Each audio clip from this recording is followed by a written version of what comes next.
game. 15 innings. 15 innings. Don't blame the umpires on this one. Sure, there was a blown call early in the game. But Clint Hurdle, what were you thinking? What were you thinking? Should have let your pitcher pitch the complete game, dude. You let your pitcher throw the complete game. Let him go. He was doing well. You didn't need a reliever. You were up to nothing. Why did you bring in a relief pitcher that early? Didn't need it. Well, of course, trying to get everybody into the game and let them play. No, that's not how you play the All-Star game. Sure, the All-Star game is now being played for home field advantage, has been for the last 5 years or so, for home field advantage in the World Series. It's a stupid concept, I know, but it was supposed to give a more competitive feel to the All-Star game.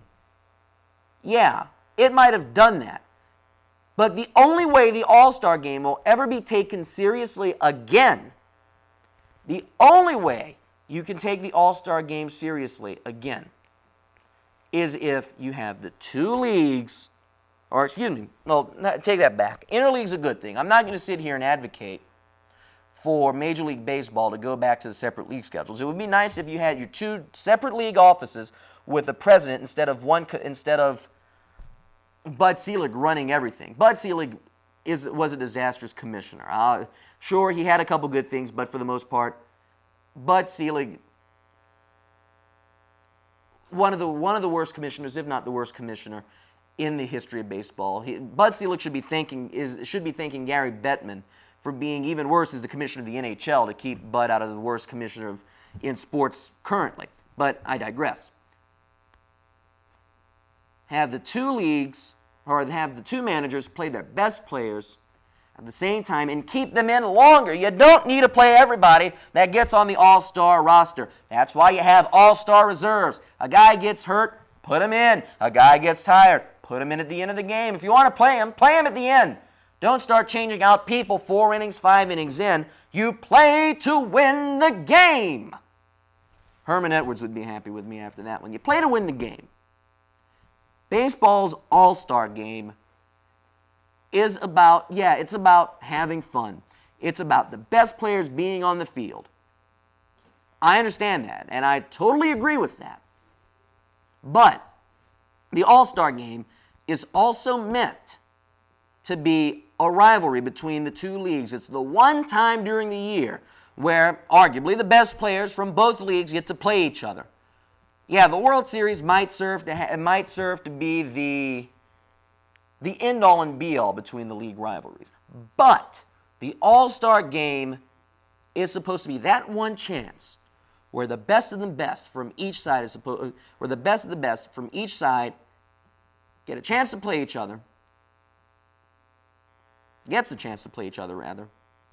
to figure out which league is the best.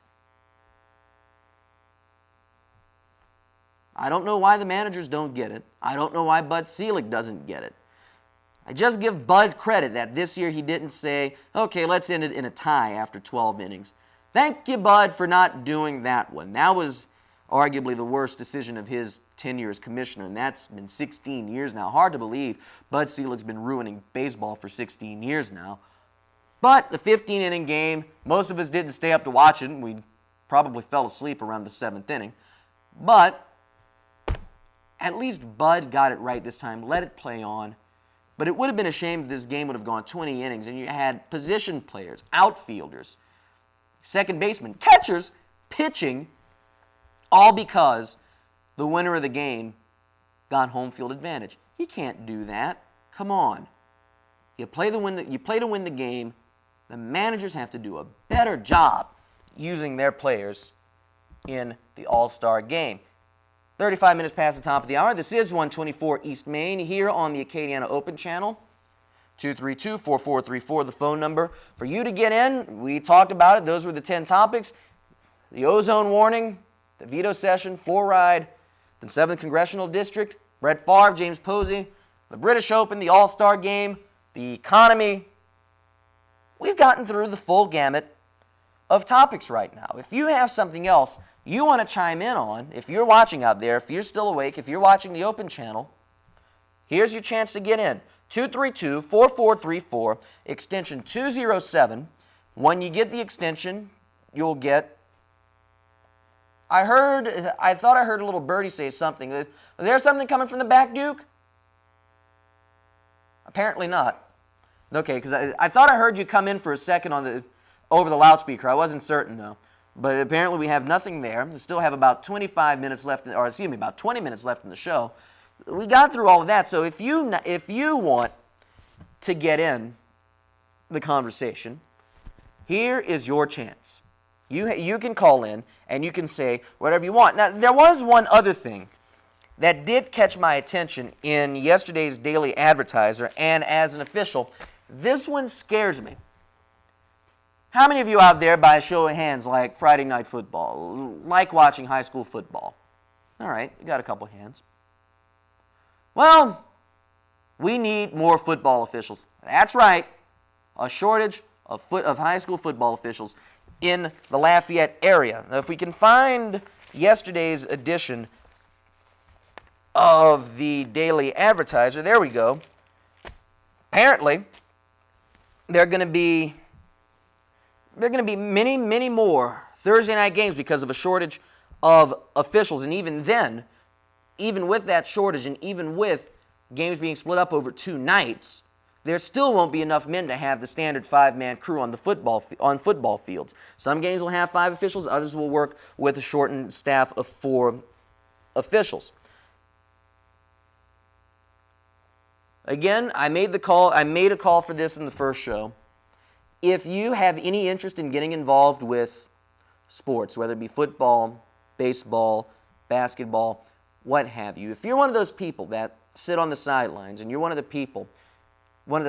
the armchair officials that like to criticize referees' calls, that think, I can do better than this. I can do better than that blind bat or that blind zebra on the field, on the court, on the pitch, for those of you that like soccer. Here's your chance to get involved. Right now, the Lafayette Area Football Officials Association, it needs your help. And I'm sure there are other high school athletic associations or high school officials associations that would be glad to take you in if you want it to work. I don't have the information here with about who you need to contact or whom you need to contact, where you need to go to do officials clinics. But I'm sure if you do a quick Google search, if you go to the Louisiana High School Athletic Association's website, lhsaa.org, you will find all the information you need to get involved and to become an official. And again, I don't want to say the pay is good because I don't know what it is for high school. I've not called high school ball yet. But if you want to get involved, if you want to make some good extra money, because the pay is good, I can tell you that much, it's worth doing it. Get off the sideline, get out of the chair, get out of the stands, and do what you know or do what you think you can do better than the guys that are out there. Go out, become a football official. Go out, be a baseball official, a basketball referee. Do whatever you work in the sport you like. But right now, bottom line is, these high school officials associations need your help right now. And if you're at all interested, check into it. I guarantee you, they would gladly take you in. Out of LSU, for those of you that do care about LSU football, which I'm assuming includes 3 of the 5 of you watching right now, LSU coach Les Miles announced Thursday that offensive tackle Jarvis Jones has been kicked off the team for, you want to guess? Anybody want to guess? Anybody? That's right, rules violations. The issues we had with Jarvis were internal and ones that we dealt with within the framework of our team, according to Les Miles. Internal. Sounds like somebody didn't show up for practice. I don't know. That's just a guess. But, hey, what other internal problems would there be? They would have said if it were for academic reasons. We're not going to go there. You can rule that out. If it had been busted by the cops, it would have been all over the press by now. So that didn't happen. So I'm assuming he went with the old Allen Iverson route. Practice. What are we talking about? Practice. Not a game. not a game. Practice.